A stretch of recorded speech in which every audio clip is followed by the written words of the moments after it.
السلام علیکم۔ دنیا بھر کی تازہ ترین خبروں اور کرنٹ ایشو سے باخبر رہنے کے لیے ہمارا چینل سبسکرائب کیجیے اور پیج لائک کیجیے۔ مولانا فضل الرحمان کا قومی سیاست کو لیڈ کرنا بدقسمتی ہے، فواد چودھری۔ ایک بار پھر آپ کو بتاتے چلیں، وفاقی وزیر اطلاعات و نشریات فواد چودھری کا کہنا ہے کہ مولانا فضل الرحمان کا قومی سیاست کو لیڈ کرنا بدقسمتی ہے۔ انہوں نے کہا کہ مولانا فضل الرحمان پہلے ہی سال آ گئے، نئے سال کا آغاز ایسے کرنا چاہیے کہ تلخیاں کم ہوں۔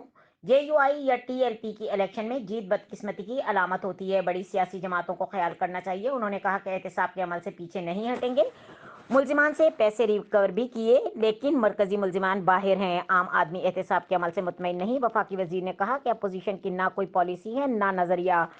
انہوں نے کہا کہ پی ٹی آئی ملک کی سب سے بڑی سیاسی جماعت اور نون لیگ علاقائی جماعت ہے۔ پیپلز پارٹی نے سندھ کی شہریوں کو صحت کارڈ سے محروم کیا۔ وفاقی وزیر نے کہا وزیر اعلیٰ سندھ کو لگتا ہے کہ سندھ کارڈ سے ان کی سیاست متاثر ہوگی۔ انہوں نے کہا کہ احتساب کے ایجنڈے پر الیکشن جیتے ہیں، ووٹر سمجھتا ہے کہ احتساب مکمل ہونا چاہیے۔ عمران خان نے احتساب کے ایجنڈے پر الیکشن جیتا ہے، ہم احتساب کے عمل سے پیچھے نہیں ہٹیں گے۔ فواد چودھری نے کہا کہ بڑے سیاسی جماعتوں کی ناکامی سے فرقہ واریت کی جماعتیں اوپر آتی ہیں تو نقصان ہوگا۔ نئے سال کے آغاز پر ہمیں سنجیدگی سے معاملات آگے بڑھانے کی ضرورت ہے۔ وفاقی وزیر نے کہا کہ خیبر پختونخوا کی بلدیاتی انتخابات سے زیادہ صاف اور شفاف الیکشن کبھی نہیں ہوئے۔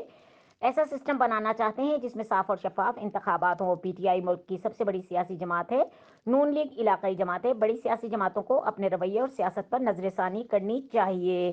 مزید خبروں اور اپڈیٹ کے لیے دیکھتے رہیں کے نیوز چینل انٹرنیشنل۔